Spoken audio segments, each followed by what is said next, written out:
మీ పిల్లలు చదువుకున్నది ఎగ్జామ్ హాల్లో రాయాలన్నా కాంపిటేటివ్ ఎగ్జామ్ క్రాక్ చేయాలన్నా మెమరీ ముఖ్యం. మెమరీ అనేది గిఫ్ట్ కాదు, రైట్ టెక్నిక్ అండ్ ప్రాక్టీస్ తో ఎవరైనా సాధించవచ్చు.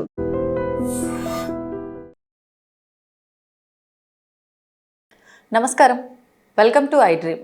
ధర్మ మార్గం విత్ విజిత కార్యక్రమానికి స్వాగతం.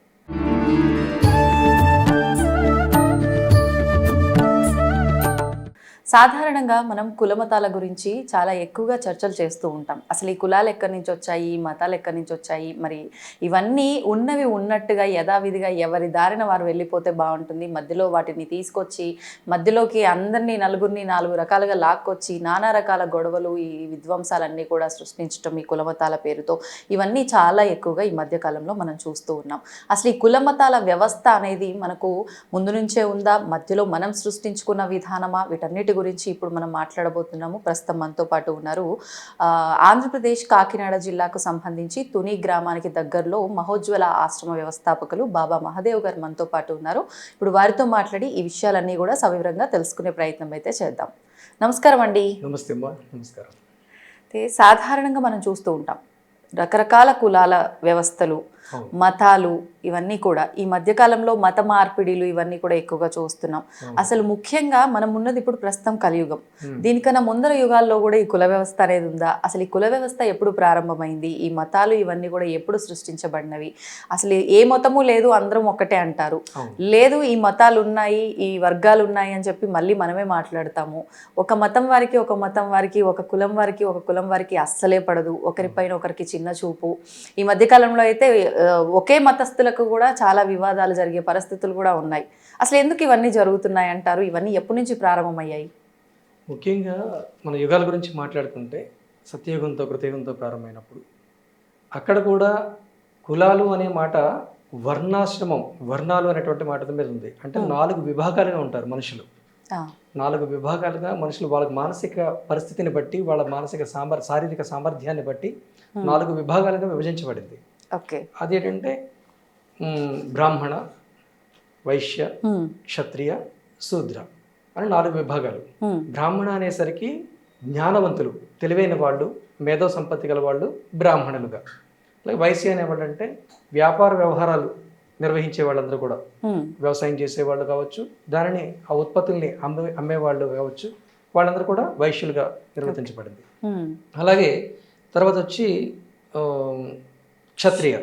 క్షత్రియ అనేసరికి ఏంటంటే కాపలాదారులు, రక్షణగా ఉండేవాళ్ళు, పరిపాలన చేసేవాళ్ళు. పరిపాలన చేసేవాళ్ళు, రక్షణగా ఉండేవాళ్ళు. అంటే సామాన్య జనాలందరికీ కూడా రక్షణగా ఉండి పరిపాలన చేసే వాళ్ళందరినీ భుజబలం గల వాళ్ళు కూడా, వాళ్ళని క్షత్రియులుగా. అలాగే శూద్రులు. శూద్రులు అనేసరికి అంటే అంటే జ్ఞానవంతులకి, వ్యాపారస్తులకి, అలాగే ఈ ధైర్యవంతులకి, బలవంతులైనటువంటి క్షత్రియులకి, వీళ్ళందరికీ కూడా తమ యొక్క సేవను వినియోగిస్తూ, అంటే వాళ్ళు మానసికంగా బలవంతులు కాదు, వాళ్ళ మేధో సంపత్తి ఉండదు, కానీ శారీరకంగా దృఢంగా ఉంటారు. అలాంటి వాళ్ళు ఏంటంటే వాళ్ళు స్వయంగా నిర్ణయాలు తీసుకునేటువంటి అధికారం లేకుండా, వాళ్ళకి శక్తి లేకపోవడం వల్ల మిగతా ముగ్గురు చెప్పినటువంటి మాటలు వింటూ, వాళ్ళు ఇచ్చినటువంటి డబ్బును తీసుకుంటూ, వాళ్ళ అండర్లో, వాళ్ళ అదుపులో వీళ్ళు నడుస్తుండడం వల్ల వాళ్ళందరినీ కూడా శూద్రులు అనేవాళ్ళు. ఇది 4 విభాగాలుగా ఉంది. ఒక మనిషి శరీరంలో తల భాగం ఏదైతే ఎంత ఇంపార్టెంటో దానిని బ్రాహ్మణులుగా, తల నుంచి వచ్చాడని బ్రాహ్మణుడు. అలాగే క్షత్రియుడు అంటే భుజాల నుంచి వచ్చాడని, అంటే భుజాల పటిష్టం, మన చేతులు ఎంత మనకి అవసరమో ప్రతిదానికి, అది క్షత్రియుడు వచ్చాడని. అలాగే పొట్ట నుంచి వైశ్యులు వచ్చారని, పాదాల నుంచి, కాళ్ళ నుంచి శూద్రులు వచ్చారని. అంటే ఈ 4 విభాగాలు కూడా ముఖ్యమే. ఒక శరీరం ఉండాలంటే, ఒక మనిషి ఉండాలంటే 4 ఉండాలి కదా. ఇప్పుడు 4 ఉండాలి, కానీ వీటిలో కూడా వీరు ఎక్కువ, వీరు తక్కువ అదే ఆలోచన. ఇప్పుడు పాదం ఏమనుకుంటుంది, పాదం ఎప్పుడు కూడా నేను తక్కువ దాన్ని అనుకోదు, అలాగే నాకంటే తల ఎక్కువ దాన్ని అనుకోదు. అలాగే తల ఎప్పుడు కూడా పాదాలు నాకంటే తక్కువ తల ఎప్పుడు భావించకూడదు. భావించినట్లయితే తల ఎక్కడ ఉంటుంది? అప్పుడు ఒక శరీర అంతే కదండి, తల కిందే ఉంటుంది కదా. అదే తల లేకపోతే పాదం నడవలేదు కదా. అసలు పాదానికి నడిచే అవకాశం వచ్చిందంటే తల ఉంది, తల నిలబడింది అంటే అవకాశం వచ్చిందంటే పాదం ఉంది. అలాగే ఈ పాదానికి, ఆ తలకి కూడా ఒక రక్షణగా, కాపుగా ఉన్నాయంటే చేతులు ఉన్నాయి. అంతే. ఈ మొత్తం ఈ 3 వ్యవస్థలు నడపడాలంటే మన పొట్టలో ఆహారం తీసుకుంటేనే, అక్కడ జీర్ణ వ్యవస్థ నడిస్తేనే మిగతా 3 వ్యవస్థలు నడుస్తాయి. అలా ఒకదానితో ఒకటి అనుసంధానమే ఉంటుంది, అనుబంధంగా ఉంటుంది. తదుపరి యుగాల అనంతరం మనకి వచ్చిన తర్వాత కలియుగంలో ఇప్పుడు వ్యవస్థలో పనిని బట్టి, అంటే శూద్రుల్లో ఉన్నటువంటి పనులు కానీ మిగతా వ్యవస్థలో ఉన్నటువంటి పని, వాళ్ళు చేసే పనిని బట్టి కులాలను నిర్ణయించుకోవడం జరిగింది. మనకు మనం నిర్ణయించుకున్నాం అంతే కదా, ఏదైనా ఇప్పుడైనా అప్పుడైనా ఏ యుగంలోనైనా సరే మనిషే తనకు తానే నిర్ణయించుకుంటాడు ఏదైనా సరే. ఓకే. ఎందుకంటే మనిషే మహనీయుడు, మనిషే మహర్షి, మనిషే మాధవుడు. దేవుడే జీవుడు, దేవుడైన వాడే జీవుడుగా దిగి వచ్చాడు. జీవుడైన వాడే దేవుడుగా తన యొక్క ముక్తిని శక్తిని ఉపయోగించి దేవుడిగా పరిణమిస్తాడు. అది ఎప్పుడైతే ఈ కలియుగం వచ్చేసరికి ఇప్పుడు పరిస్థితులు వచ్చాయో ప్రతి ఒక్కరు కూడా మనిషి ఎలాంటి స్వభావం ఎలా ఉంటుంది అంటే నేను ఎక్కువ, నేను మాత్రమే ఎక్కువ, మిగతా వాళ్ళందరూ నాకంటే అండర్లో ఉండాలి, వాళ్ళు తక్కువ అనే భావన వచ్చేస్తుంది. ఇప్పుడు మనం అనేక కులాలు, వందల రకాల కులాలను మనం ఏర్పాటు చేసుకున్నప్పటికీ ప్రతి కులంలో ఉన్న వాళ్ళు కూడా మిగతా కులాల వాళ్ళు తక్కువగానే భావిస్తారు. వాళ్ళు మంచివాళ్ళు కాదు, వీళ్ళు మంచివాళ్ళు కాదు, ఆ కులస్తులు అలాంటి వాళ్ళు, ఈ కులస్తులు అలాంటి వాళ్ళు అని చెప్పుకుంటూ ఉంటారు. ఆ కులానికి చెందినవాడా, వాడి బుద్ధులు ఎలా ఉంటాయి అని మాట్లాడుతూ ఉంటారు. కానీ వీడి గురించి మళ్ళీ వాళ్ళు మాట్లాడుతూ ఉంటారు.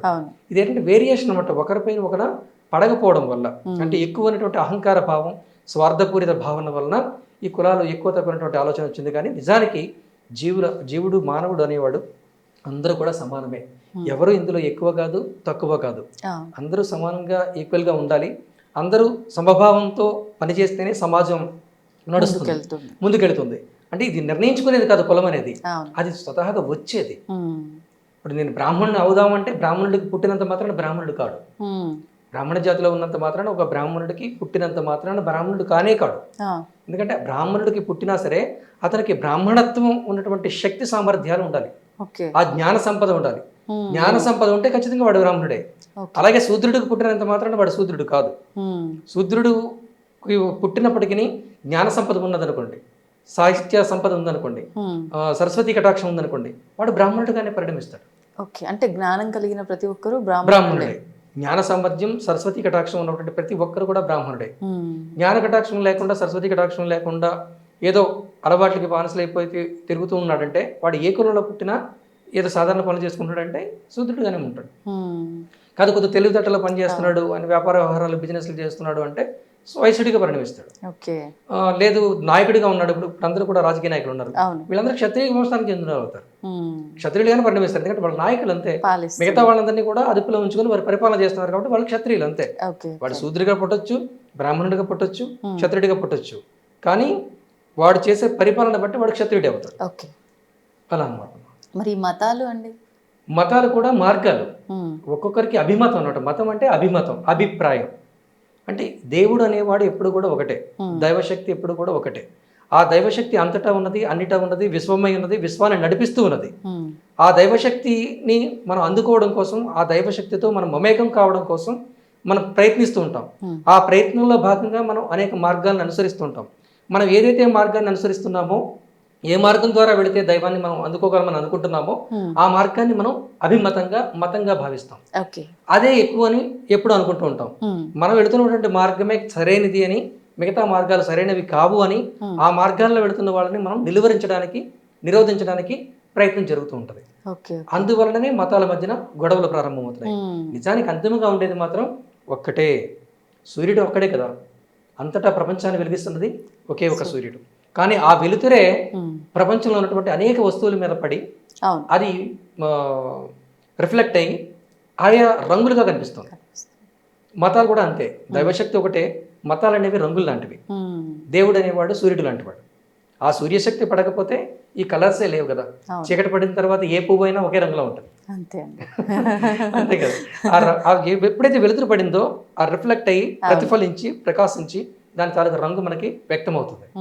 అలాగే బాధల్లో, కష్టాల్లో, నష్టాల్లోకి వెళ్ళిపోయినప్పుడు జీవుడు ఆటోమేటిక్గా వాడు కూడా దేవుడాన్ని దండం పెట్టుకుంటాడు, కానీ శివుడా, పరమేశ్వరుడా అనే ఆలోచన ఇంకేముండదు.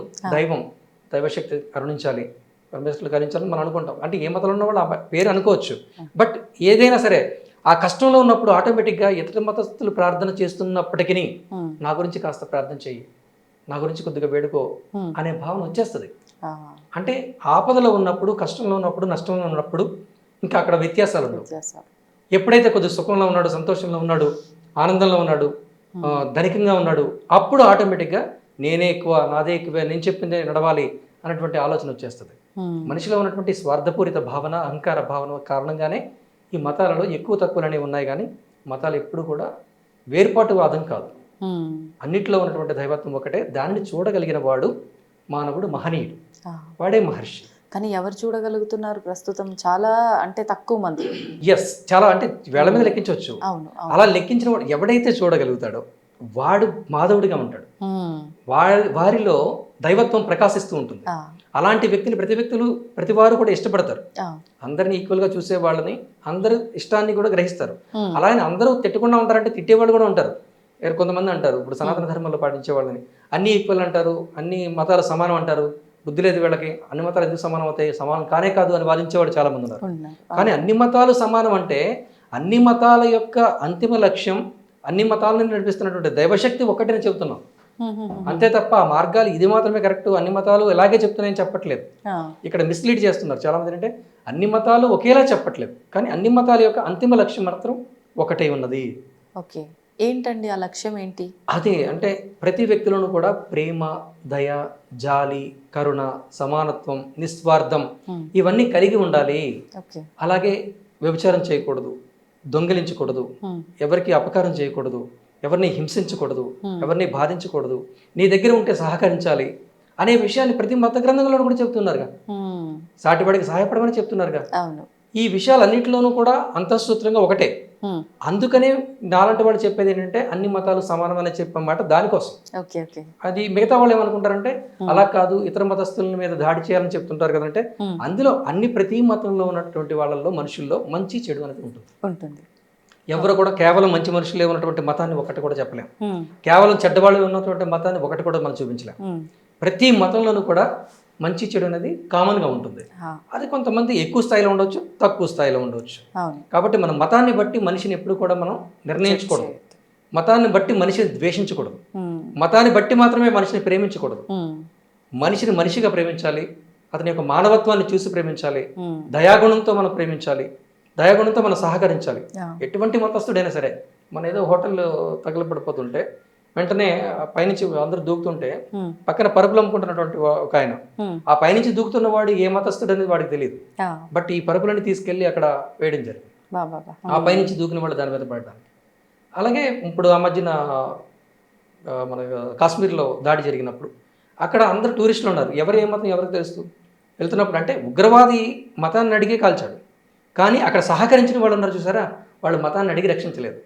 మనిషి అని చూసి వాడు కష్టంలో ఉన్నాడు చూసి మానవత్వంతో ముందుకొచ్చి వాళ్ళు రక్షించారు.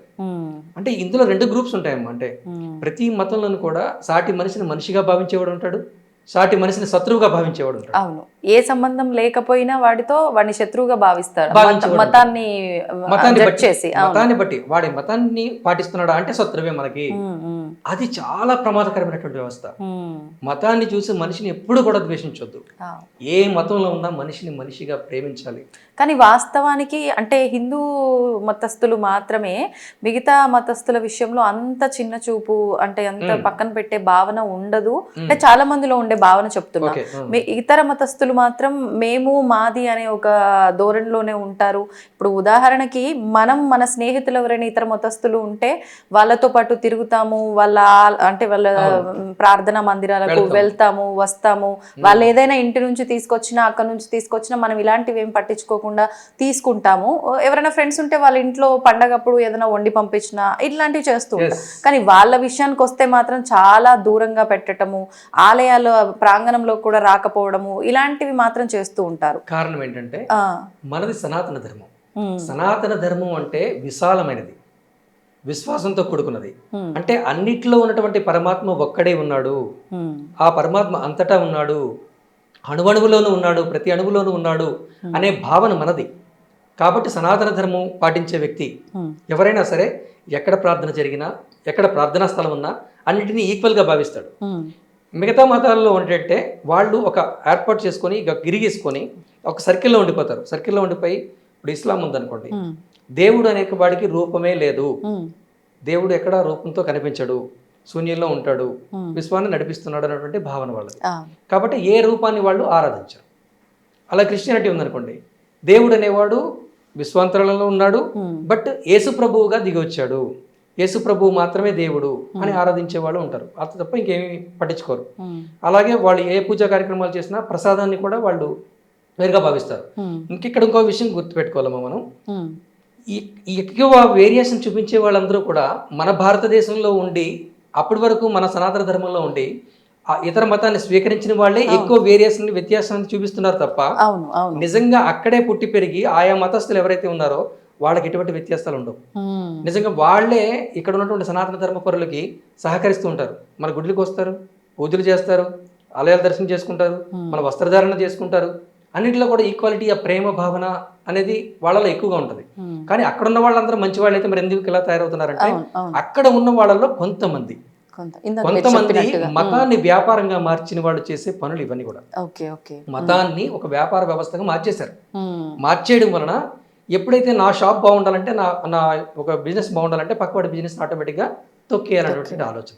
ఆ బిజినెస్ బాగుందనుకోండి, వీడి బిజినెస్ బాగుండదు కదా, అక్కడికి వెళ్ళిపోతుంటే కొనుగోలుదారులు ఇక్కడికి రారు కదా. అందుకని ఆ కొనుగోలుదారులని మన దగ్గరే ఉంచుకోవాలి, అవతల వాళ్ళకి ఎట్టి పరిస్థితులు కూడా వెళ్ళకూడదు.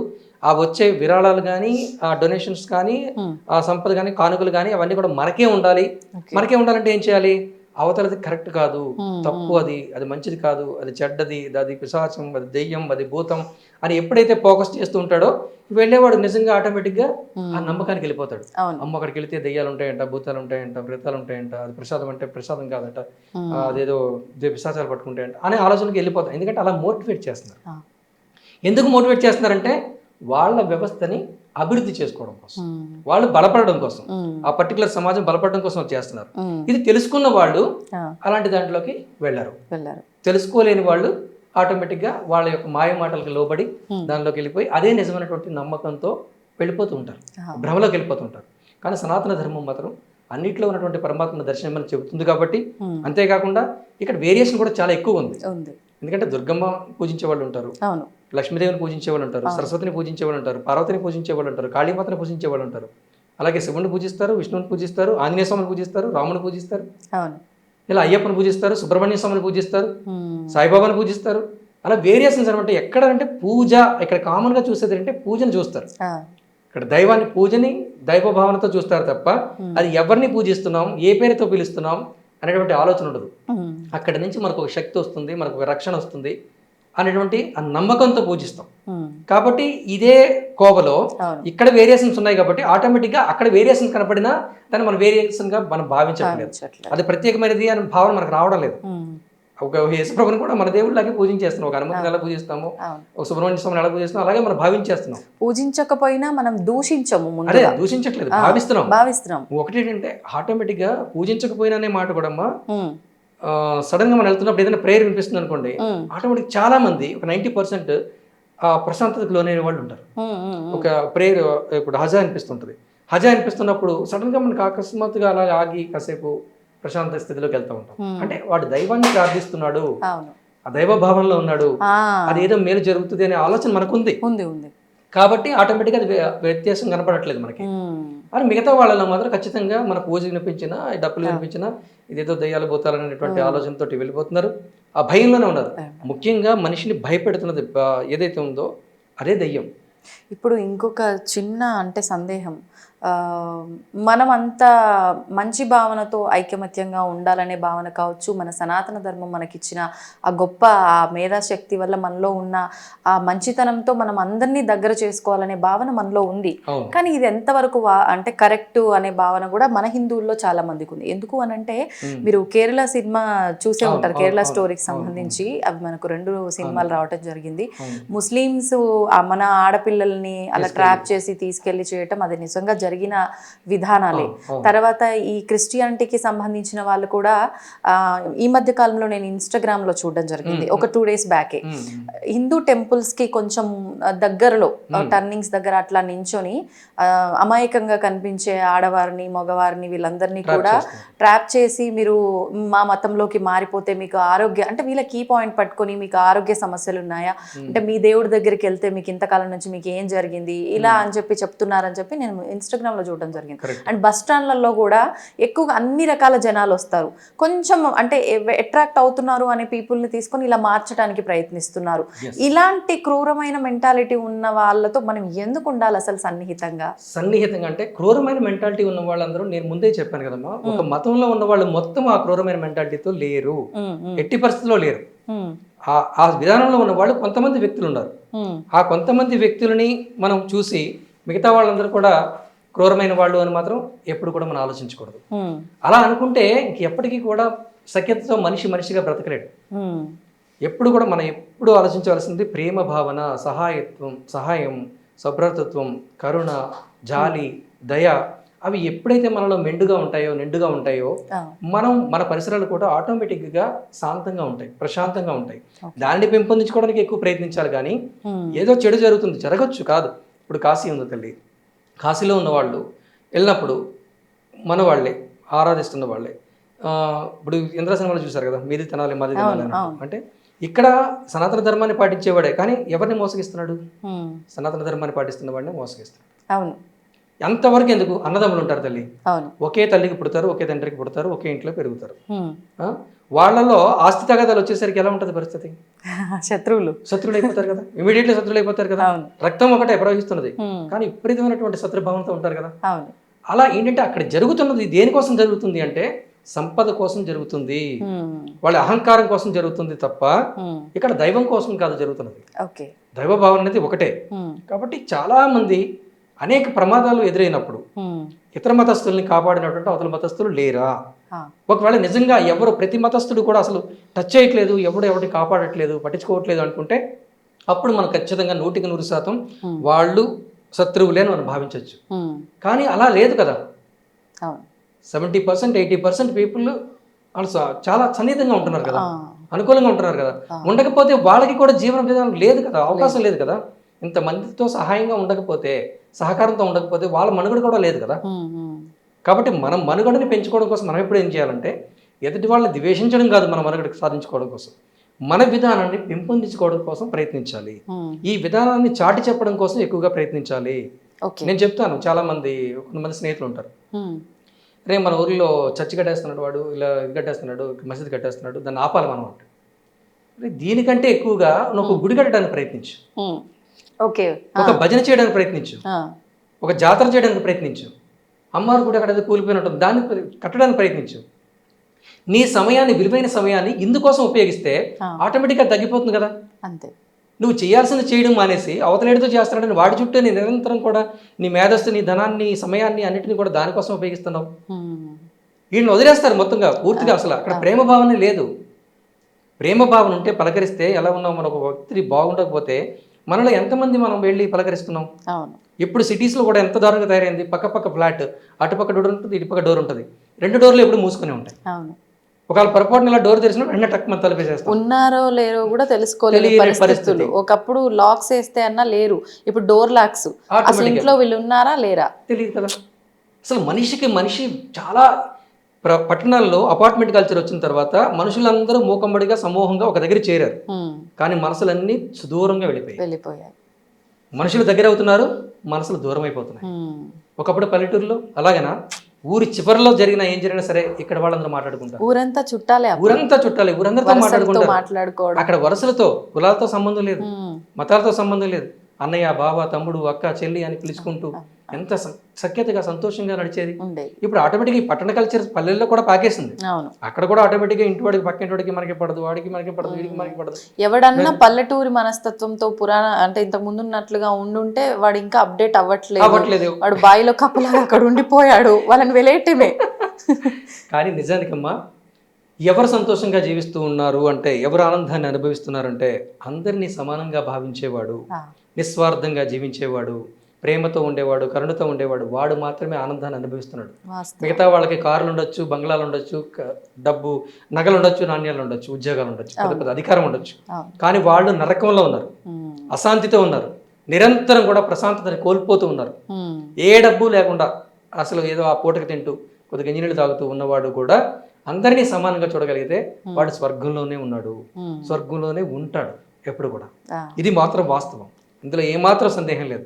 ఇది మనం నమ్మాలి, విశ్వసించాలి, చూస్తేనే అర్థమవుతుంది ఆ విషయాన్ని. అంతే. ఎస్, సంతోషం అండి. మరి ఎంతమంది వీడియో అంతా విని మన పైకి దండయాత్ర చేస్తారో, ఎంతమంది మనకు ఫేవర్ గా ఉంటారో తెలియదు. నేను ఖచ్చితంగా మనం అనుకున్నప్పుడు మాంసాహారం గురించి, శాకాహారం గురించి మాట్లాడినప్పుడు అది మన ఇంటర్వ్యూ మొత్తం మీద జస్ట్ ఒక 2 minutes 3 minutes ఆ టాపిక్ మాట్లాడింది, అవును. మిగతాదంతా నా కామన్ టాపిక్స్ మాట్లాడాను. topic వచ్చింది. ఇదంతా వదిలేసి టైటిల్ అది పెట్టేసరికి అవును. ప్రతి ఒక్కరు అసలు ఇంటర్వ్యూ కూడా చూడకుండా అవును. హెట్ నువ్వు మాంసాహారం మంచిదంటావా, మాంసాహారం తినొచ్చు అంటావా, అలా ఇలాగ ఇష్టం వచ్చినట్టు దూషణలు భూషణలతోటి రకరకాల కామెంట్స్ పెట్టారు. మీరు నాకు మెసేజ్ కూడా చేశారు, అమ్మా కొంచెం ఇది మార్పించమ్మా, చాలా దండయాత్రలు జరుగుతున్నాయని అని చెప్పేసి. ఇది జరుగుతుంటది కామనే, కాకపోతే ఒకే పాయింట్ పట్టుకుని ఉన్న వాళ్ళు అవును. మొండి వాళ్ళు ఉంటారు, మూర్ఖులు ఉంటారు, అజ్ఞానులు ఉంటారు. వాళ్ళు ఏం చేస్తారంటే ఏమి చూడరు. వాళ్ళు నచ్చనిది చెప్పాడా, ఆ మాట అన్నాడా అంటే వాడు శత్రువే. అంతే అంతే అంతే తప్ప వాడు పాటిస్తున్న విధానం ఏంటి, వాడు జీవిస్తున్న విధానం ఏంటి, వాడు ఎందులో ఉన్నాడు, ఇవన్నీ ఆలోచించాలి. అనవసరం, అవన్నీ అనవసరం. ఒక్క మాట మనకు నచ్చని చెప్పాడంటే ఆహా అంటే వీడి మనకు శత్రువే అనుకుంటున్నాను. అవును. అలా కాకుండా పాటించే విధానాన్ని చూడాలి. నేను ఇప్పుడు ఉన్నాను అంటే వేరే మతాలని సమానంగా గౌరవిస్తున్నానంత మాత్రాన ఆ మతాలని నేనేం పాటిస్తున్నానా? లేదు కదా. నేను గుడికి వెళ్తాను, మరి ఆ మతాలని గౌరవిస్తున్నప్పుడు ఆ మతాల్లో నేను ఉంటే నేను ప్రసాదం తినకూడదు కదా, మరి గుడికి వెళ్ళకూడదు కదా, పూజలు చేయకూడదు కదా. అలాగేం కాదు కదా, అన్నిట్లోనూ ఉండాలి. ఇప్పుడు మా ఆశ్రమం నడుస్తుంది అంటే దానికి కూడా సపోర్ట్ చేస్తున్న వాళ్ళు ఇతర వాళ్ళు ఉన్నారు, ఇతర మతస్థులు కూడా ఉన్నారు. అవును. ఇప్పుడు సత్యసాయి బాబా ఆశ్రమం ఉంది, పుట్టపర్తి ఆశ్రమం ఉంది. ఎంతమంది విదేశీయులు అందరూ కూడా క్రిస్టియన్స్ ఉన్నారు, ముస్లిమ్స్ ఉన్నారు, సపోర్టర్స్ ఉన్నారు, వాళ్ళు ఫండింగ్ ఇస్తున్నారు. కరెక్ట్. మరి ఎలా ఉంది, ఎలా జరుగుతుంది? గణపతి సచ్చిదానంద ఆశ్రమం ఉంది, ఎంతమంది ఉన్నారు విదేశస్తులు. ఇది వదిలేసండి, వాళ్ళు మనకు సపోర్ట్ చేయడం అనేది వదిలేసండి. ఇప్పుడు మన మతం అక్కడికి వెళ్ళినప్పుడు హరే కృష్ణ హరే రామ్ ఉంది, అక్కడికి వెళ్ళిన తర్వాత అక్కడ ఎంత అభివృద్ధి చెందింది ఇస్కాన్ సంస్థ. మరి అదేంటి సనాతన ధర్మం కదా, కృష్ణుడి గురించి కదా వారు చెప్తున్నారు. మరి వాళ్ళు వెళ్ళేయట్లేదే, వాళ్ళు వెళ్ళిపోమట్లేదే, ఇది మా మతం కాదని ఎందుకు దాడి చేయట్లేదు? కానీ జరగట్లేదంటే కొన్ని జరుగుతున్నాయి, కొంతమంది అక్కడ కూడా ఉన్నారు. కానీ ఎక్కువ శాతం మనం శత్రువులుగా భావించడం జరుగుతుంది. దానికి కారణం ఇక్కడ ఉన్న వాళ్ళే వ్యాపారంగా మార్చేయడం వలననే, మతాన్ని వ్యాపారంగా భావించడం వలనే జరుగుతుంది ఇదంతా కూడా. మన హిందూ మతంలోనే కూడా రాముణ్ణి పూజించేవాడు శివుణ్ణి పూజించరు, శివుని పూజించేవాడు రాముని తీర్చిస్తుంటాడు. నాది వైష్ణవమే గొప్ప అంటాడు ఒకడు, నాది శైవమే గొప్ప అంటాడు ఒకడు, లేదా హనుమంతుడే గొప్పవాడు అంటాడు ఒకడు, నా సుబ్రహ్మణ్య స్వామి గొప్పవాడు అంటాడు ఒకడు, అయ్యప్పనే కరెక్ట్ అంటాడు ఇంకొకడు. ఇలా అనేవాడు అంతటా ఉన్నాడు. ఈ వ్యత్యాసం చూపించేవాడు, వేర్పాటువాదం చూపించేవాడు అన్నిట్లోనూ అంతటా ఉన్నాడు. వాడి గురించి పట్టించుకోకుండా నువ్వు ఎలా ఉన్నావు అనేది, మనం ఎలా ఉన్నాం, మన ప్రేమతో ఉన్నామా లేదా, సంతోషంగా ఉన్నామా లేదా, ఎదుటి వ్యక్తిలో సంతోషాన్ని చూస్తున్నామా లేదా, ఎదుటి వ్యక్తిని సంతోషంగా ఉంచడానికి ప్రయత్నిస్తున్నామా లేదా, ఇది కావాలి మనకి. అప్పుడే మానవత్వం పరిమళిస్తుంది, దైవత్వం ప్రకాశిస్తుంది. అందరిలో ఉన్నటువంటి దైవాన్ని చూసిన వాడు తానే దేవుడు అవుతాడు. మీ గుండెల్లో ఉన్నటువంటి ప్రేమని నేను దర్శించగలిగినప్పుడు నేను దైవాన్ని నిజంగా దర్శించినట్టు, నేనే దైవాన్ని అయినట్టు. అది లేకుండా ఓన్లీ కేవలం చెడును మాత్రమే చూస్తే చెడు మాత్రమే కనబడుతుంటుంది. మన ఇలా కళ్ళు మూసుకుంటే లైట్ కనపడదమ్మా, కళ్ళు తెరిస్తేనే లైట్ కనిపిస్తుంది. అంటే ఎవరు చేస్తున్నారు? లైట్ ఆగిపోయిందా? లేదు, మన చేతుల్లోనే ఉంది, మన ఆలోచన మనలోనే ఉంది. లైట్ వెలగాలన్నా ఆగిపోవాలన్నా, వెలుతురు చూడాలన్నా చూడకపోవాలన్నా మన చేతుల్లో, మన అదుపులోనే ఉంది. అది మన చెవి వింటున్నాం, శబ్దం వింటున్నాం. నేను మాట్లాడుతుంటే మీకు వినిపిస్తుంది అంటే మీరు చెవులతో వింటున్నారు కాబట్టి. వినకూడదని చెవులు మూసుకుంటే వినపడదుగా. ఇది కూడా అలాంటిది. ఎప్పుడైనా సరే ఎదుటి వ్యక్తిలో ఉన్నటువంటి ప్రేమని చూడాలి అనుకున్నప్పుడు ప్రేమ కనిపిస్తుంది, మంచి కనిపిస్తుంది, మానవత్వం కనిపిస్తుంది. చూడకూడదు అనుకున్నప్పుడు వాడిలో ఉన్నటువంటి చెడు మాత్రమే కనిపిస్తుంది. ఎందుకంటే వెలుతురాగి చీకటి మాత్రమే కనిపించినట్టు, నిశ్శబ్దం మాత్రమే ఉన్నట్టు అది మనలో నుంచే ఉంటుంది. ఇదంతా సంకల్ప సిద్ధి, సంకల్పంతోనే జరుగుతున్నాయి అన్ని కూడా. ఒక మనిషి ఏదైతే అనుకుంటాడో యద్భావం తద్భవతి అంటారు కదా, తను ఏదైతే అనుకుంటాడో అదే జరుగుతూ ఉంటుంది. అలా అని చెప్పి వీళ్ళందరూ ఉండకూడదు అంటే, వేరియేషన్స్ పాటించే వాళ్ళు, వ్యతిరేకత ఉండేవాళ్ళు అంటే వాళ్ళు ఉండాలి. ఎందుకంటే అక్కడ తిట్టేవాడు ఉన్నప్పుడు ఇక్కడ తిట్టేవాడు ఉంటే వాడికి వీడికి సరిపోతుంది. ఇప్పుడు మీరు ఒక మాట అన్నారు, మనం ఎలా భావన చేస్తే అదే జరుగుతుంది అని. మరి నేను కోటీశ్వరాలను అవ్వాలి అని నేను అనుకున్నంత మాత్రాన అయిపోతానా అంటే, నా ప్రశ్న కాదు ఇది. చాలా మంది అనుకునేది తలరాత ఒకటి ఉంది, బ్రహ్మ రాత రాసేసి పంపించాడు, నీ నుదుటిన ఏది రాసి ఉంటే అదే జరుగుతుంది, ఇలాంటివన్నీ ఎన్నో వింటూ ఉంటాము. మరి ఇది నమ్ముతున్న వాళ్ళే చాలా ఎక్కువ సంఖ్యలో ఉన్నారు, నమ్మాలి కూడా. మరి ఇప్పుడు మీరు అన్నట్లు ఎందుకంటున్నానంటే, బ్రహ్మరాత అనేది మన యొక్క పూర్వ కర్మల ఫలం. అంటే పూర్వ జన్మలో మనం చేసినటువంటి కర్మల ఫలితంగా ఈ జన్మ మనకు లభిస్తుంది. ఈ జన్మలో చేసినటువంటి కర్మల ఫలితంగా మరు జన్మ మనకు లభిస్తుంది. కాబట్టి ఆ జన్మకి కారకులు ఎవరు? మనమే కదా. మనకు మనమే కర్మని తయారు చేసుకుంటున్నాం, మనకు మనమే జన్మని కూడా డిజైన్ చేసుకుంటున్నాం. నెక్స్ట్ జన్మలో మనం ఏమి అవ్వాలి అనేది మనమే డిజైన్ చేసుకుంటున్నాము. ప్రస్తుత జన్మలో నెక్స్ట్ జన్మ ఎలా ఉండాలని మనం క్రియేట్ చేసుకుంటున్నాం. అంటే మనం చేసే పనులను బట్టి. కర్మ మీన్స్ పని, ఇంగ్లీష్ లో వర్క్ అంటున్నాం, హిందీలో కామ్ అంటున్నాం. అవును. అలా ఏంటంటే మన కర్మ అనేది ఒక రాత కాదు, అది ఒక స్థితి కాదు. కర్మ అనేది ఒక పని, ఒక పద్ధతి, ఒక భావన, జీవన విధానం. మనం చెడు చేస్తున్నాం అనుకోండి, చెడు పనులన్నీ చేస్తున్నాం అనుకోండి, అది చెడు కర్మ. మంచి పనులు చేస్తున్నాం అంటే అది మంచి కర్మ. చెడు పనులన్నీ కూడా నరకానికి, మంచి పనులన్నీ కూడా స్వర్గానికి దారిగా ఏర్పడుతుంటాయి, మెట్లుగా ఏర్పడుతుంటాయి. అదొక పుణ్య బలంగా నువ్వు సహాయం చేసావు, అందరినీ సమానంగా చూసావు, అప్పుడు ఆటోమేటిక్గా పుణ్యం వస్తుంది. అది ఒక మెట్టుగా ఏర్పడుతుంది. ఎక్కడికి? స్వర్గానికి. లేదు పాపం చేశారు, వేరే వాళ్ళు నేను ఎవరైనా దోచుకున్నాను అనుకోండి, అదొక మెట్టుగా ఏర్పడుతుంది నరకానికి. ఆ నరకం అనేది ఏంటి మళ్ళీ అంటే మన నెక్స్ట్ జన్మలో మనం జీవించేటువంటి జీవన విధానం తయారవుతుంది అనమాట. నరకం కూడా స్వర్గం కూడా సపరేట్ గా ఉండదు. పైకి వెళ్ళాక పైన కింద అనేది లేదు అసలు. ఎందుకంటే ఆకాశం అనేది ఒక శూన్య ప్రదేశం, ఆకార రహితం. ఆకార రహితమైనదే ఆకాశం, శూన్యమే. ఆ శూన్యంలో భూమి అనేది, ఈ భూగోళం అనేది ఒక బంతి లాగా అలా తేలుతోంది, అలా తిరుగుతోంది. ఆ బంతికి కింద పైన అంటే ఏం చెప్తాం? కింద పైన ఎక్కడ లేదు, అంతా సమానమే, అంతా ఒకటే. మనం అనుకుంటున్నాం పైన అని. పైన మీన్స్ ఈ దేహం నుంచి విడిపోయిన తర్వాత, ఇక్కడే అంతే కదా. ఈ దేహం నుంచి విడిపోయిన తర్వాత, ఈ దేహంలో ఉన్నంత వరకు కింద అనుకోండి, ఇక దేహం నుంచి బయటికి వెళ్ళిపోతే పైన అనుకోండి. ఆ దేహంలోకి వచ్చేది ఏంటి, పైకి పోయేదేంటి? గాలి. గాలినా? అంతే. మనం అంటే గాలే, మీరన్నా గాలే, నేనన్నా గాలే. ఆ గాలిలోనే 5 ఉన్నాయి మళ్ళా: నింగి, నేల, నీరు, నిప్పు, గాలి, పంచభూతాలు. అదే పరమేశ్వర తత్వం, అదే పరమేశ్వర శక్తి. శ్రీకృష్ణుడు భగవద్గీతలో చెప్తాడు, పంచభూతాలు మనసు, బుద్ధి, అహంకారం, ఈ 8 విభాగాలుగా నా యొక్క మాయాశక్తి ప్రకాశిస్తూ ఉంది అని. అంటే 8 విధాలుగా మనం చూడొచ్చు, దర్శించవచ్చు. దేవుడు కనిపించడం లేదు అంటుంటారు చూసారా, వాడికి చూడట్లేదు. వాడు దేవుడు కనిపిస్తూనే ఉన్నాడు. ఎలా కనిపిస్తున్నాడు? 8 విభాగాలుగా కనిపిస్తున్నాడు. భూమిగా కనిపిస్తున్నాడు, ఆకాశంగా కనిపిస్తున్నాడు, నీరుగా కనిపిస్తున్నాడు, నిప్పుగా కనిపిస్తున్నాడు, గాలిగా కనిపిస్తున్నాడు, వాయువుగా కనిపిస్తున్నాడు. కనిపించడం లేదనేది ఏం లేదు. ఒక మనిషిగా, మనసుగా కనిపిస్తున్నాడు, అతడు ప్రవర్తించే విధానంగా కనిపిస్తున్నాడు. అంటే ప్రతి మూమెంట్ లో కూడా భగవంతుని చూడగలగాలి. భగవంతుడే అయి ఉన్నాడు. భగవంతుడే అయి ఉన్నాడు. దాన్ని మనం తెలుసుకోగలగాలి, విశ్వసించగలగాలి.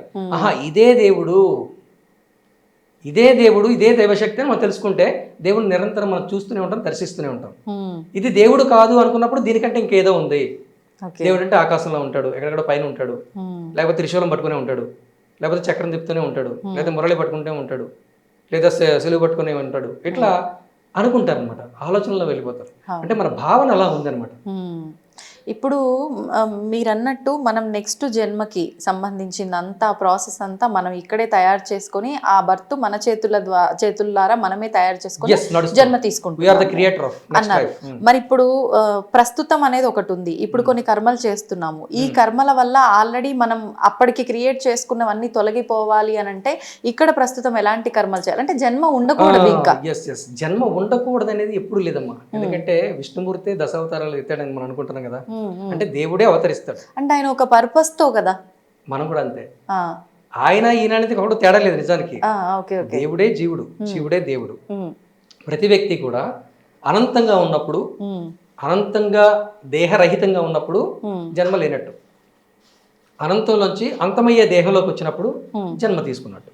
అలా ఎన్ని జన్మలు అంటే అలా జన్మ నిరంతరం జరుగుతూనే ఉంటుందమ్మా. జరగకూడదని కూడా ఒక సైకిల్, ఒక సర్కిల్. కానీ 7 జన్మలు అని అంటారు, 9 జన్మలు అంటారు, ఇంకా తర్వాత జన్మ ఉండదు, మానవ జన్మ చాలా దుర్లభము అంటారు. అంటే మానవ జన్మ అనేది 84 లక్షల రకాల జన్మలు ఉంటాయి మొత్తం. అంటే మన వేద శాస్త్రం ప్రకారంగా కూడా 84 లక్షల రకాలు ఉంటాయి. అందులో ఒక్కొక్క రకం ఒక్కొక్కటి. ఒక చిలక అనుకోవచ్చు, కాకి అనుకోవచ్చు, గోర అనుకోవచ్చు, తొండ అనుకోవచ్చు, ఉడత అనుకోవచ్చు, చీమ అనుకోవచ్చు, దోమ అనుకోవచ్చు. ఇలా ఒక్కొక్కటి ఒక్కొక్క రకం. అందులో మనిషి అనేది వాడు ఒక రకం. 84 లక్షల రకాల్లో మనిషి అనేవాడు ఒక రకం. ఈ ఒక్క రకమైనటువంటి మనిషి అనేటువంటి ఈ శరీరం రావడం అనేది దుర్లభం, అంటే చాలా కష్టమైన విషయం. అంటే మిగతా జన్మల్లో వాళ్ళు చేసుకున్న ఆ జన్మల్లో ఆ జీవన విధానాన్ని బట్టి మనకి జన్మ లభిస్తుంది. లభించిన తర్వాత మళ్ళీ మనం మరణించిన తర్వాత మానవ జన్మే వస్తుందని లేదు, మానవ జన్మే రాదని కాదు. మానవ జన్మ రావచ్చు, మానవ జన్మ రాకుండానే ఉండొచ్చు. అలాగే ఎప్పటికీ కూడా అనంతంగానూ ఉండొచ్చు. అదే జన్మరహస్యం. అంటే అనంతంగా అంటే గాలిగా ఉండడం. గాలిగా ఉండటం అది ఎలా సాధ్యపడుతుంది, ఎవరికి సాధ్యపడుతుంది? అది ఎవరికి సాధ్యపడుతుందంటే అది పరమేశ్వర తత్వం అంతటా ఉన్నటువంటి దాన్ని ఎవడైతే దర్శిస్తాడో, ఇప్పుడు దేహంలో ఉన్న దేహంలో లేనట్టే నేను దేహదారినే, కానీ నేను దేహదారిని కాను. అదెలా అండి? తెలుసుకున్నాను కాబట్టి, అంటే నేను ఈ దేహాన్ని కాదు అని తెలుసుకున్నాను కాబట్టి, ఈ దేహాన్ని నడిపిస్తున్న వాడిని నేను, విశ్వమంతా ఉన్నవాడిని నేను, విశ్వాన్ని నడిపిస్తున్న వాడిని నేను, చూస్తున్నది నేనే, చూడబడుతున్నది నేనే, వింటున్నది నేనే, వినిపిస్తున్నది నేనే అని ఎవరైతే తెలుసుకుంటారో, ఆ మోక్ష స్థితిలో ఎవరైతే ఉంటారో వాళ్ళు అనంతమే, వాళ్ళు మోక్షంలో ఉన్నట్టే, వాళ్ళు జన్మలో లేనట్లే, జన్మలో ఉన్న జన్మలో లేనట్లే అనమాట. ఇప్పుడు యాజ్ ఈజ్ ఒక సెల్ ఉంటుంది, జైలుకి ఖైదీని పెడతారు, జైల్లో అవునండి ఖైదీ ఉంటాడు, అదే ఖైదీ కాపలా కాస్తూ ఒక పోలీసు ఉంటాడు, రక్షకుడు ఉంటాడు, వాడు జైల్లో ఉన్నాడు, వీడు జైల్లో ఉన్నాడు. బట్ జైల్లో బంధించబడిన వాడు ఖైదీ, వాడు బాధపడుతుంటాడు. జస్ట్ ఇలా కాపలాగా ఉన్నవాడు బాధపడతాడా? వాడు ఉద్యోగం చేస్తున్నాడు అంతే. అలా అన్నమాట. ఆ వివేకత రావాలి. ఆ వివేకం ఉన్నప్పుడు ఇది సరసాగా అనిపించదు, జన్మ బాధగా అనిపించదు, దేహం అపవిత్రంగా అనిపించదు. ఎప్పుడైతే మనకి తెలియట్లేదో నేనే దేహాన్ని అనుకుంటున్నానో అప్పుడు నాకంతా బాధే అనిపిస్తుంది, కష్టమే అనిపిస్తుంది, నష్టమే కనిపిస్తుంది. ఎప్పుడైతే నేను దేహాన్ని కాను, దేహాన్ని నడిపిస్తున్నాను, దేహానికి మాత్రమే జనన మరణాలు ఉన్నాయి, నాకు జనన మరణం లేదు అని తెలుసుకుంటామో అప్పుడు మోక్షం. ఇప్పుడు ఈ జనన మరణాలు కూడా అలా తెలుసుకున్న వ్యక్తుల చేతుల్లోనే ఉంటుంది. ఈ బాడీని ఎప్పుడు వదిలిపెట్టాలంటే అప్పుడు వాళ్ళ ఇష్ట ప్రకారంగా వదిలిపెట్టగలుగుతారు. ఎక్కువ సంకల్ప సిద్ధి, అది సంకల్ప సిద్ధి ఎవరికైనా అంతే. ఇప్పుడు చాలా మంది ముసలి వాళ్ళు ఉంటారు, 95, 99, 100 దాటిన వాళ్ళు కూడా ఉంటారు, మంచం మీద పడిపోయి ఉంటారు, వాళ్ళకి ఎటువంటి ఇబ్బందికరంగా ఉంటారు, చాలా మలమూత్ర విసర్జనతో అక్కడే జరుగుతూ ఉంటుంది, కానీ ప్రాణం పోదు. అవును. కారణం ఏంటి? ఆ యొక్క జీవుడు ఏదైతే అనుకుంటున్నాడో దాన్ని వదలడానికి ఇష్టపడట్లేదు. ఆ శరీరాన్ని విడిచి వెళ్ళడానికి ఆ జీవుడు సంకల్పం చేయట్లేదు, ఇక్కడే ఉండాలి, ఇంకా ఉండాలి, ఇంకా బ్రతకాలనే సంకల్పం ఉంది. అదే జీవుడు సంకల్పిస్తే ఈ శరీరం నేను విడిచిపెట్టాలి, నేను వెళ్ళిపోవాలి, మరణించాలి నేను అని నిజంగా అనుకుంటే, త్రికరణ శుద్ధిగా అనుకుంటే, భావిస్తే మరణం సంభవిస్తుంది. ఆటోమేటిక్గా చనిపోతాడు. వాడు ఏ వయసులో ఉన్నా సరే చనిపోవాలనుకుంటే చనిపోతాడు, అంతే. బ్రతకాలనుకుంటే బ్రతుకుతాడు. సంకల్పాన్ని బట్టే జరుగుతుంది. ఆరోగ్యంగా ఉన్నటువంటి మనిషి కూడా బాధల్లో ఉన్నప్పుడు, కష్టాలు ఉన్నప్పుడు, అప్పుల్లో ఉన్నప్పుడు ఏమనుకుంటాడు, చచ్చిపోవాలి, నాకు బ్రతకాలని లేదు అని ఎక్కువగా అనుకుంటుంటారు చాలా మంది. చాలా మంది ఎక్కువ సార్లు అదే పనిగా చనిపోవాలి, బ్రతకాలని లేదు అనుకుంటున్నాడో అలాంటి వాళ్ళు ఎక్కువ ఆత్మహత్యలు చేసుకోవడానికి అవకాశం ఉంటుంది.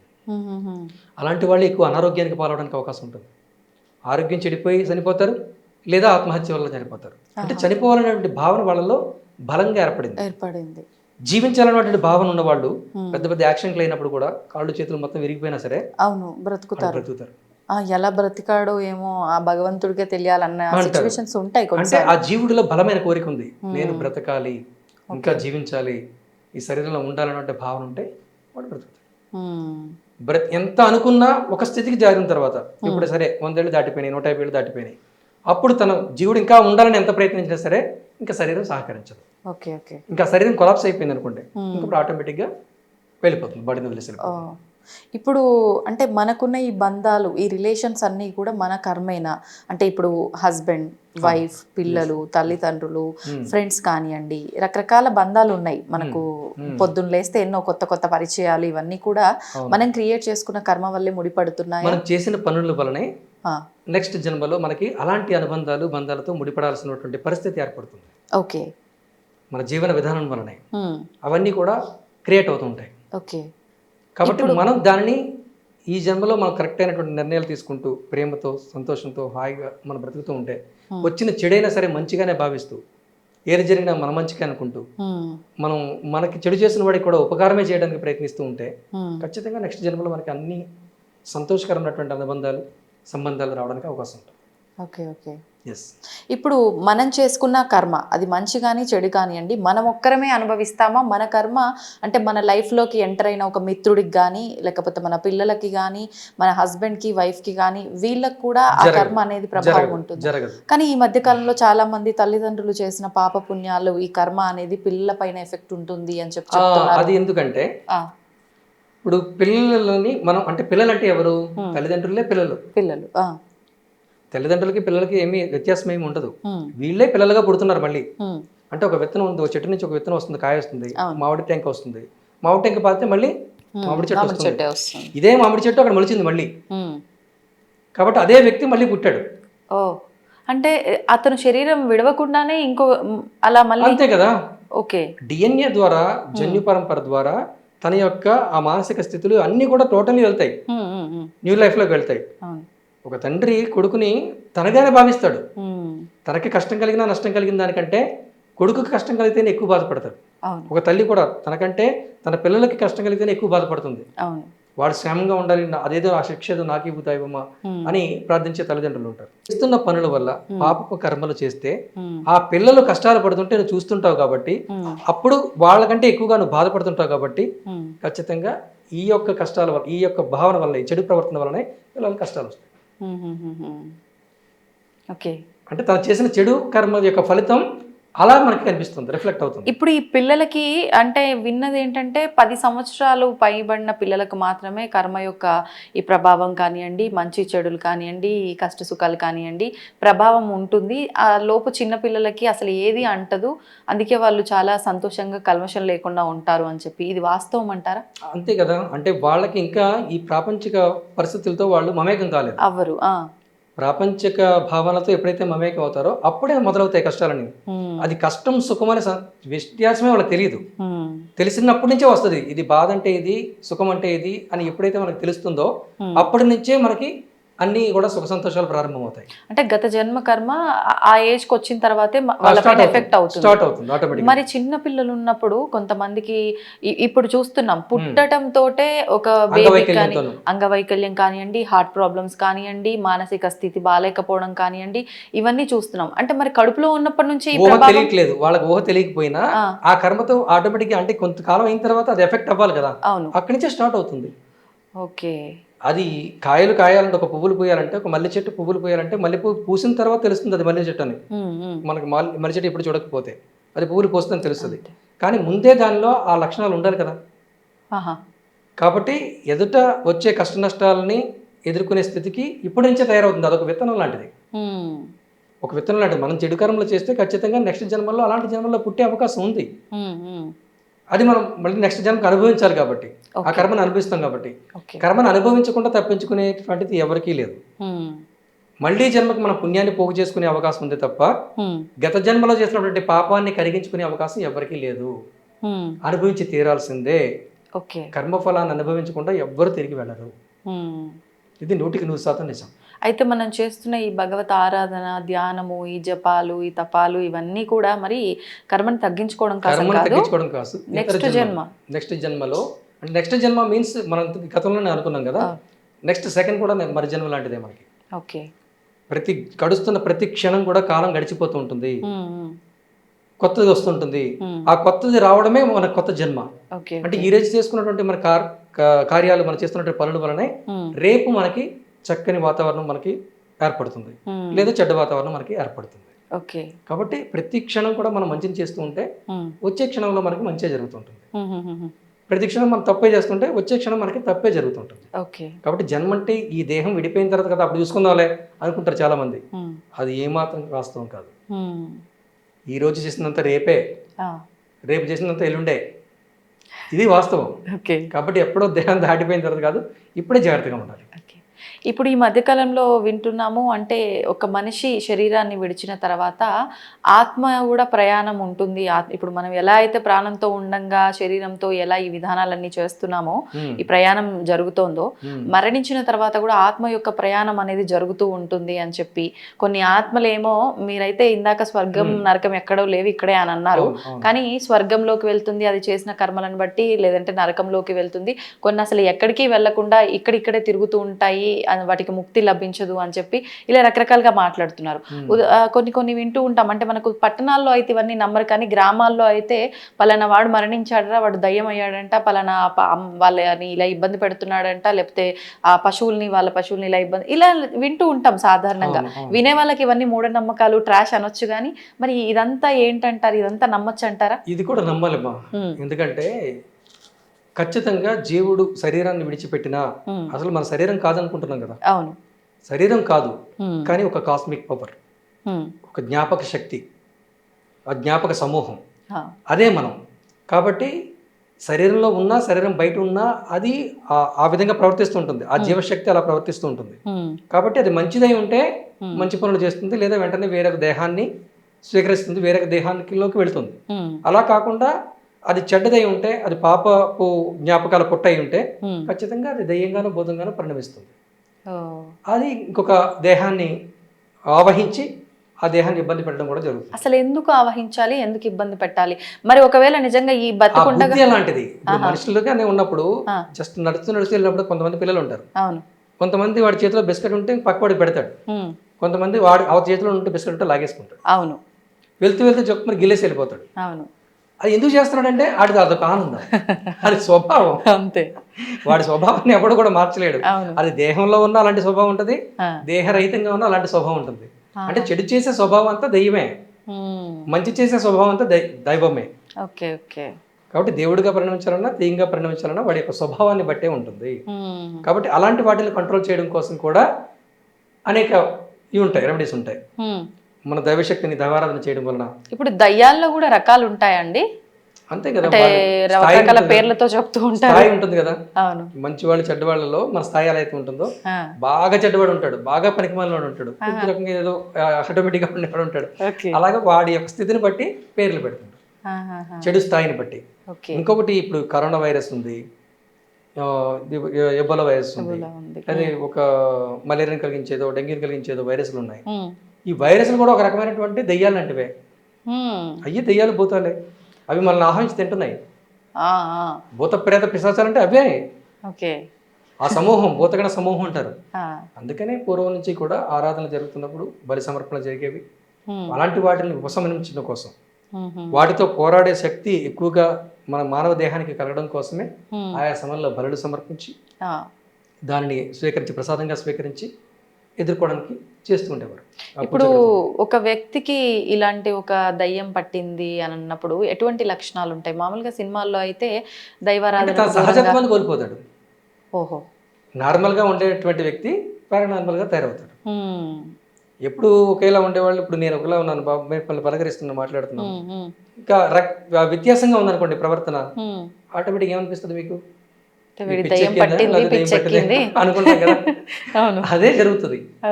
ప్రవర్తన మారిపోతుంది, వేరే ప్రవర్తన దాంట్లోకి వస్తుంది. అదే ఆవాహన. ఇప్పుడు దయ్యాలు గ్రామాల్లో మాత్రమే ఉంటాయా, పట్టణాల్లో ఉండవా? ఎక్కడైనా ఉంటాయి.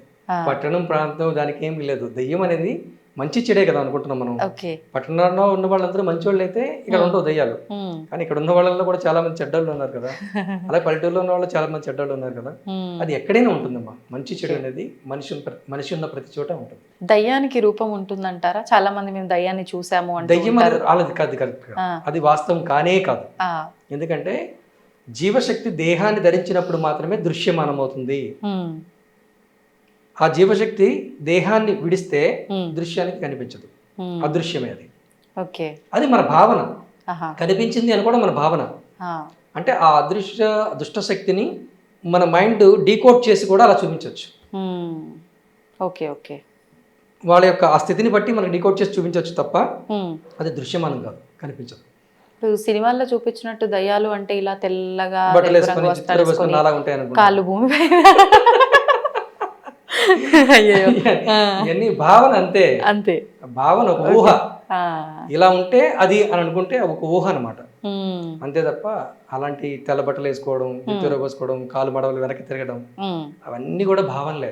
ఇప్పుడు శరీరము ఒక ఆకారమే లేని దయ్యాలకు స్థావరాలు ఉంటాయా? అంటే పాడుబడ్డ బంగ్లాల్లో ఉంటాయని, లేదంటే చింత చెట్లకి మర్రి చెట్లకు వేలాడుతుంటాయి. వాటికి దేహమే లేనప్పుడు చింత చెట్టు కిందే ఉండాల్సిన అవసరం ఉంది. గాల్లో ఎక్కడైనా ఉండొచ్చు. అంటే ఎందుకంటారంటే చింత చెట్టుకి ఆటోమేటిక్గా ఆక్సిజన్ ఎక్కువ తీసుకొని కార్బన్ డైఆక్సైడ్ విడుదల చేసే స్థితి ఉంది. కాబట్టి అక్కడికి వెళ్ళిన తర్వాత మనుషులకు ఆటోమేటిక్గా మానసికంగా కొద్ది ప్రాబ్లమ్స్ వస్తుంటాయి. అక్కడికి వెళ్ళేసరికి వికారం వస్తుంటుంది కొంతమందికి. అందువల్ల చింత చెట్టు కింద దెయ్యం ఉంటుందని చెప్తారు. అక్కడికి ఎక్కువ వెళ్ళకూడదు అని. పాడుబడిన బంగ్లాల్లో పావులు ఉండొచ్చు, తేళ్లు ఉండొచ్చు, రకరకాల విషపురుగులు ఉండొచ్చు, సాలిన్లు ఉండొచ్చు, కందిరీగలు ఉండొచ్చు, తేనెటీగలు ఉండొచ్చు. అందుకని అక్కడ దెయ్యం ఉంటుంది అంటారు. అంటే నీకు ఏదైతే చెడు కలిగిస్తుందో దాన్ని మనం దెయ్యంగా భావిస్తూ దెయ్యం ఉందని చెప్తే అక్కడికి వెళ్ళాడు కదా. లేదంటే అక్కడికి వెళ్తాడు ఏమీ లేదనుకుంటే అక్కడ ఏదో ఒకటి ఉంటుంది, తేలు ఉంటుందో, పాము ఉండొచ్చు, ఏదో ఒకటి ఉండొచ్చు. అది ప్రమాదం కలిగిస్తుంది కదా. కాబట్టి ఆ విధంగా దాన్ని మర్మంగా చెప్పారు అంతే. అంతే తప్ప దెయ్యాలంటే పాడుబడిన బిల్డింగ్లోనే ఉండవు, అవి ఎక్కడైనా ఉంటాయి. Okay okay. ఇప్పుడు ఇలా దయ్యం పట్టిన వాళ్ళకి సంబంధించి పిచ్చి పిచ్చిగా ప్రవర్తిస్తూ ఉంటారు, కొంతమంది అసలు గుర్తించరు, చాలా ఇబ్బంది పడుతూ ఉంటారు, ఒక రకంగా ఆరోగ్యం అంతా కూడా వాళ్ళ చాలా దెబ్బతినే స్థితికి వచ్చేస్తుంది. ఇట్లాంటి స్థితిలోకి వెళ్ళిన వాళ్ళని మళ్ళీ నార్మల్ స్థితికి తీసుకొని రావడం సాధ్యపడుతుంది అంటారా? అంటే పరిహారాలు ఏమన్నా ఉన్నాయా దానికి సంబంధించి? పూజలే చేయాలి, కొన్ని పూజలు చేయాలి, వాళ్ళని ట్రీట్మెంట్ చేసి. కొంతమంది నాలాంటి వాళ్ళు ఇప్పుడు సాధకులు ఉన్నారనుకోండి, జస్ట్ అలా కంటి చూపుతో కూడా తగ్గించవచ్చు. అవునా? ఎస్, అంత పవర్ వాళ్ళు మార్చవచ్చు. అంటే మనలో సాధకుడిలో అంత శక్తి ఉండాలి. ఈ సాధకుడు అంత శక్తిపరుడైతే కంటి చూపుతోనే అవతల వ్యక్తిని నార్మల్గా తయారు చేయొచ్చు, కంటి చూపుతోనే అవతల వ్యక్తిని మానసిక స్థితిని మార్చేయచ్చు. అంత శక్తి సాధనలో ఉన్నాయి. Okay okay. ఇప్పుడు శ్మశానంలో దయ్యాలు ఉంటాయి అని చెప్పి చాలా మంది శ్మశానం ఉన్న చుట్టుపక్కలకు వెళ్ళడానికి భయపడుతూ ఉంటారు. ఎందుకంటే శ్మశానం అంటే డెడ్ బాడీస్ తీసుకెళ్లి అక్కడ కాలుస్తారు లేదా పూడుస్తారు. కాల్చినప్పుడు మాక్సిమం అక్కడ వైరస్ బ్యాక్టీరియా ఉండకపోవచ్చు, కానీ పూడ్చిన దేహాలు కొన్నాళ్ళకి కుళ్ళి దాంట్లోంచి బ్యాక్టీరియా వైరస్ తయారయ్యే కోసం అది మనకి ఆరోగ్యాన్ని చెడగొడతాయి, ఖచ్చితంగా అనారోగ్యాన్ని కలిగిస్తాయి. కాబట్టి శ్మశానానికి ఎక్కువగా వెళ్లకుండా కంట్రోల్ చేయడం కోసం శ్మశానంలో దెయ్యాలు ఉంటాయని చెప్తారు. అంతే తప్ప శ్మశానంలోనే దెయ్యం అనేది ఇప్పటికీ ఉండదు. అంటే ఆరోగ్యాన్ని దృష్టిలో పెట్టుకొని ప్రతి విషయం కూడా ఆపదని దృష్టిలో పెట్టుకొని, అనారోగ్యాన్ని దృష్టిలో పెట్టుకొని అక్కడ దెయ్యం ఉంటుంది అని చెప్పడం జరుగుతుంది. అంతే తప్ప ఆ చెడు చేసేటటువంటి ఆత్మ అన్ని చోట్ల ఉంటుంది. చక్కగా దేవాలయంలో కూడా ఉండొచ్చు, అది వచ్చి కూర్చోవచ్చు, దేవాలయంలో కూర్చోవచ్చు. అట్లా అంటే దానికి నిజంగా ఎందుకు ఉంటుంది అంటే, అక్కడ దేవాలయంలో దైవశక్తి ఉంటుంది, దైవశక్తి నన్ను కాపాడుతుంది, దేవుడు ఉంటాడు అని నమ్మకం ఉన్నవాడికి ఆ దెయ్యం ఏం చేయదు. అసలు ఆ దేవుడి మీద నమ్మకం లేని వాడికి, దేవాలయంలో దేవుడు ఉండడు అని అనుకున్న వాడికి ఖచ్చితంగా ఆ దేవాలయంలో ఉన్న దెయ్యం పట్టుకుంటుంది వాడికి. ఖచ్చితంగా అక్కడ నమ్మకమే బలపరుస్తుంది అనమాట, నమ్మకమే రక్షణగా నిలుస్తుంది. ఎస్. ఇప్పుడు మనం అనుకున్నాం శ్మశానంలో దయ్యాలు ఉంటాయి అని అంటే అక్కడికి వెళ్ళడం అంత కరెక్ట్ కాదు ఆరోగ్యరీత్యా, కాబట్టి అలా చెప్పారు. ఉంటాయి అని చెప్పలేము, ఉండవు అని చెప్పలేము. కానీ చాలా మంది ఇప్పుడు శివుడు శ్మశానవాసి, శ్మశానంలో ఉంటాడు, శ్మశానంలో ఎందుకు ఉంటాడయా అని అంటే అక్కడ ఈ భూత ప్రేత పిచాచాలన్నీ ఉంటాయి, నేనున్నానరా మీకు ఎవరు లేకపోయినా అని ఒక ధైర్యం కోసం మనతో పాటు కూడా నమ్మకం తల్లి. అంటే శివుడు లేని చోటంటూ లేదు, అన్నీ తానే ఉన్నాడు శివుడు, అంతటా నేనే ఉన్నాడు శివుడు. కాబట్టి శ్మశానంలోనే ఉన్నాడని కాదు, శ్మశానంలో కూడా శివుడు ఉన్నాడని చెప్పడం అక్కడ. అంతటా ఆయన ఉన్నాడని చెప్పడం కోసం. అంటే నువ్వు శ్మశానానికి వెళ్ళినా సరే అక్కడ కూడా శివుడు ఉన్నాడు. శివుడు అంటే ఎవరు? దేవుడు, పరమాత్మ, అన్నిటా అంతటా ఉంటాడు. అంటే అక్కడికి లేడని లేదు అనమాట. అంటే అంతటి అసభ్యకరమైనటువంటి ప్రదేశం అయినప్పటికీ, అశుభ్రమైనటువంటి ప్రదేశం అయినప్పటికీ, భయంకరమైనటువంటి భావనతో ఉన్నటువంటి ప్రదేశం అయినప్పటికీ అక్కడ కూడా దైవశక్తి ఉంటుంది. అదే శివుడు, అదే పరమేశ్వరుడు, అది నువ్వు తెలుసుకో, దానిని నమ్మితే విశ్వసిస్తే నువ్వు రక్షించబడతావు అని చెప్పడం కోసమే శివుడిని శ్మశానవాసిగా చెప్తారు. అంతే తప్ప శివుడు శ్మశానంలో మాత్రమే ఉన్నాడు. శివుడు అంతటా ఉంటాడు, అన్నిటా ఉంటాడు. కళ్యాణకరుడు శివుడు, కైలాసవాసుడు శివుడు, సమస్త భోగాలకి అధిపతి శివుడు, అన్ని భోగభాగ్యాలను ఇవ్వగలిగిన వాడు శివుడు. కాబట్టి అది ఇంకొకటి, ఈ మతాల గురించి కొట్లాట్లో వాళ్ళ మతమే ఎక్కువని భావించి చెప్పడంలో కూడా ఆ రకంగా మోటివేట్ చేస్తూ చెప్పిన వాళ్ళు కూడా ఉన్నారు. ఆడి బూడిద పోసుకొని ఉంటాడు రా, ఎముకల పొరులు మేళ వేసుకొని ఉంటాడు రా అని అలా కావాలని క్రియేట్ చేసి ఆ మార్గాల నుంచి బయటపడేసి కళ్యాణకరుడు అనేటువంటి ఈ మార్గంలోకి రా, అది మార్గం కరెక్ట్ కాదు అని చెప్పడానికి చేసేవాళ్ళు ఉంటారు. అంటే బురద చల్లడం కోసం మంచిని చెడుగా, చెడుని మంచిగా ఎవరికి తోచినట్టు వాళ్ళు క్రియేట్ చేసుకుంటారు. నీ మనసు ఏం చెప్పిందో అదే నమ్మాలి, అంతరాత్మను మాత్రమే నమ్మాలి. ఇప్పుడు మనం మాట్లాడుకుంటున్నాం, నేను ఎన్ని మాట్లాడినా మీరెన్ని మాట్లాడినా నా అంతరాత్మ నుంచి ఏదైతే వస్తుందో దానినే మనం విశ్వసించాలి. అంటే మరి ఈ మాటలు ఎందుకంటే ఈ మాటలని మనం ప్రాథమికంగా తీసుకోవాలి, తీసుకొని దీంట్లో డీకోడ్ చేసుకొని మన మనసు అంతిమంగా ఏదైతే తీర్పిస్తుందో ఆ తీర్పుని మనం పాటించాలి. కరెక్ట్. అంతే తప్ప వాళ్ళు చెప్పారనో, ఏదో పుస్తకంలో ఉందనో, నేను ఈ పుస్తకం చదివానో, మా పాస్టర్ చెప్పాడు, లేదా మా అయ్యవారు చెప్పారు, మా పూజారి గారు చెప్పారు, మా ఇమాం చెప్పాడు, నేను ఇదే నమ్ముతాను, ఈ బుక్లో అది ఉంది కాబట్టి అలాగే చేస్తాను అంటున్నాడంటే వాడి అజ్ఞాని, వాడి మూర్ఖుడు. పుస్తకంలో ఉన్నది కాదు, నీ మస్తకంలో ఉన్నదాన్ని పట్టుకో, నీ హృదయాన్ని దేవాలయంగా మార్చుకో, నీ హృదయాన్ని దైవ మందిరంగా మార్చుకో. అప్పుడు నిరంతరం హ్యాపీగా ఉంటావు, సంతోషంగా ఉంటావు. ఎవరి దగ్గర నువ్వు బానిసగా బ్రతకాల్సిన అవసరమే లేదు. ఒక పుస్తకాన్ని పట్టుకొని లేకపోతే ఒక మత బోధకుని పట్టుకొని ప్రబోధకుని పట్టుకొని నువ్వు వెళ్తున్నావు అంటే ఖచ్చితంగా అధమ స్థితిలోకి వెళ్ళిపోతూనే ఉంటావు. ఆ నిరంతరం నరకాన్ని అశాంతిని పాటిస్తూనే ఉంటాడు అలాంటి వాడు. Okay okay. ఎస్. ఇప్పుడు ప్రస్తుతం మనం ఉన్నది కలియుగం. మిగిలిన 3 యుగాల కన్నా కూడా ఈ యుగంలో భగవంతుణ్ణి మనము పట్టుకోవడం అనేది చాలా అంటే సులువైన పద్ధతి. నీకు అంతకు ముందర పెద్ద పెద్ద హోమాలు యజ్ఞయాగాదులు మాత్రమే చేసి ఉండేవారు, విగ్రహారాధన అనేది లేదు, ఇలాంటివన్నీ ఏమీ లేవు. కానీ ప్రస్తుతం మాత్రం నిన్ను నువ్వు ఉత్తమంగా మార్చుకోవాలి, అసలు భగవంతుడి యొక్క తత్వం తెలుసుకోవాలి అని అనుకుంటే సులువైన పద్ధతులు ఎన్నో ఉన్నాయి. నీకు ఏ రూపంలో వీలైతే ఆ రూపంలో. ఎన్నో కాదు తల్లి, జస్ట్ ఒకటే నామ సంకీర్తన. నామం అంటే దైవ నామం. దేవుడు ఉన్నాడు అంటే ఒక నమ్మకం, ఏదో ఒక పేరు, ఆ పేరును జపిస్తుంటే చాలు ముక్తిని పొందుతాడు. కారణం ఏంటంటే ఇతర యుగాలలో గడిచిన 3 యుగాల్లో కూడా ధర్మం ప్రబలంగా ఉండేది. మొదటి యుగంలో కృతయుగంలో 4 పాదాలు నడిచింది ధర్మం. త్రేతాయుగంలో 2 పాదాలు నడిచింది. ద్వాపరయుగంలో త్రేతాయుగం ఫస్ట్ 4 పాదాలు, తర్వాత 3 పాదాలు, తర్వాత ద్వాపరయుగంలో 2 పాదాలు, కలియుగం వచ్చేసరికి 1 పాదమే. అంటే స్థాయి తగ్గిపోయింది కదా. ధర్మం యొక్క స్థాయి తగ్గిపోయినప్పుడు ఉన్నవాళ్ళు ఎంతమంది? మంచి వాళ్ళు 25 మంది ఉంటే చెడ్డవాళ్ళు 75 మంది ఉన్నారు. పాదం అంటే ఒక ప్రామాణికం. 25% ఉన్నారు. 75% చెడు మనుషులు ఉంటే, చెడ్డ వాళ్ళు ఉంటే, చెడ్డ భావనలు ఉంటే 25% మంచి వాళ్ళు ఉన్నారు. కాబట్టి ఆ 25% మంచి వాళ్ళు చేయగలిగిన అతి సులువైన మార్గం చెప్పకపోతే, యజ్ఞయాగాదులు చేయాలంటే, హోమాలే చేయాలంటే అలాంటి వాళ్ళందరికీ కూడా అవకాశం లభించదు. అవును. కాబట్టి సులువైనటువంటి మార్గాన్ని, నామాన్ని జపించు చాలు, దైవాన్ని తలుచుకో చాలు, విశ్వసించు చాలు, దైవాన్ని నన్ను కాపాడని అడుగు చాలు, నువ్వు అడిగితే చాలు, అనుకుంటే చాలు, నీకు లభిస్తాయని మీరు చెప్తున్నారు. అంటే ఎన్నో మార్గాలు కాదు, ఒక్క మార్గమే, అది నామ సంకీర్తన అని చెప్పి.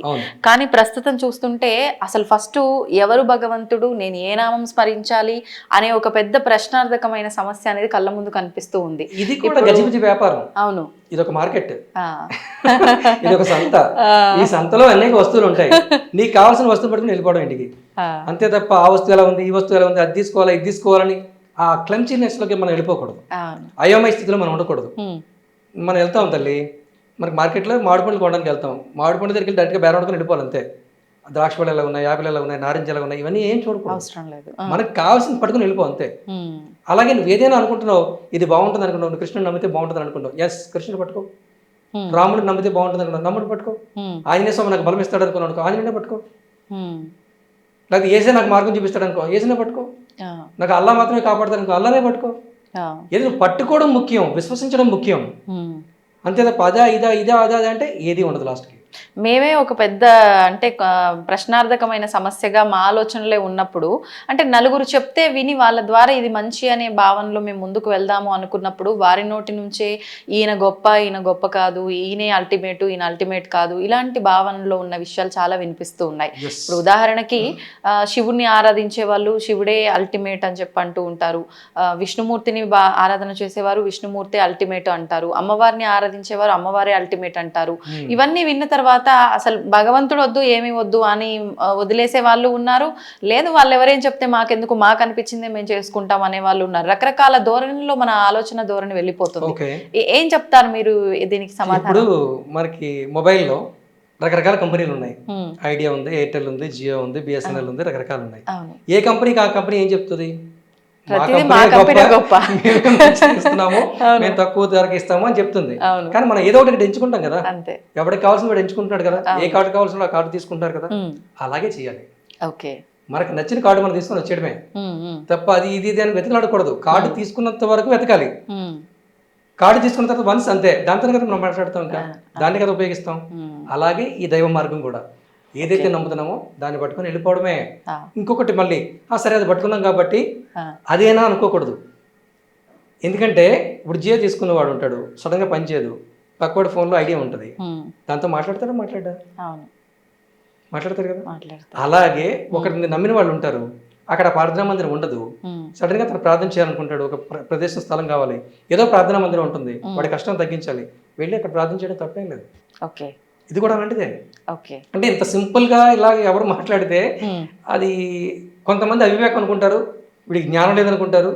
కానీ ఇదే జ్ఞానం, ఇదే పరిపూర్ణత్వం, ఇదే ప్రజ్ఞాన స్థితి, ఈ స్థితిని చాటి చెప్పేదే వేదాల యొక్క సారం ఇది, ఉపనిషత్తుల సారం ఇది, భగవద్గీత యొక్క మధుర రసం ఇది.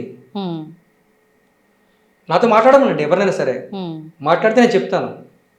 వాళ్ళు రకరకాలుగా పుస్తకాల్లో ఉన్నటువంటి భాషనంతా డీకోడ్ చేసి చెప్పిన దానికని నేను డైరెక్ట్గా ఒక మాటలో చెప్పగలను. దానికి కారణం ఏంటో చెప్పగలను. నేను మాట్లాడుతున్న దానికి కరెక్ట్ ఇది విధానం, ఇది ఉదాహరణ చెప్పగలను. ఓకే, ఇప్పుడు మీరు అన్నారు మొబైల్ విషయంలో, అంటే చాలా మందికి ఇది మీరు అన్నట్టు అవివేకంలా కూడా అనిపించవచ్చు. ఎంత సింపుల్ గా భగవంతుని మొబైల్ తో పోల్చారు అనే వాళ్ళు ఉంటారు. ఇప్పుడు మీరు ఇంకొకటి అన్నారు, మీ దగ్గర ఒక రకమైన బ్రాండ్ ఉన్నప్పుడు అది మాట్లాడతారు, సందర్భానికి అవసరం వస్తే నా దగ్గర ఉన్నదాన్ని కూడా మీరు యూజ్ చేసుకొని మాట్లాడతారు అన్నట్టు. అంటే భగవంతుని మారుస్తున్నాము అనే ఒక ప్రశ్న కూడా ఇక్కడ తలెత్తుతుంది. ఇక్కడ భగవంతుని మార్చట్లేదు, మనం మెటీరియల్ మారుస్తున్నాం. మెటీరియల్ తోనే కదా మనం కంపేర్ చేసింది ఇక్కడ భగవంతుని. నథింగ్. ఇప్పుడు జియోతో మాట్లాడినా మాట వినిపిస్తుంది, ఐడియాతో మాట్లాడినా మాట వినిపిస్తుంది, బిఎస్ఎన్ఎల్ లో మాట్లాడినా మాట వినిపిస్తుంది, ఆ నెట్ యూజ్ చేసినా ఈ నెట్ యూజ్ చేసినా మన ప్రోగ్రామ్ కనిపిస్తుంది.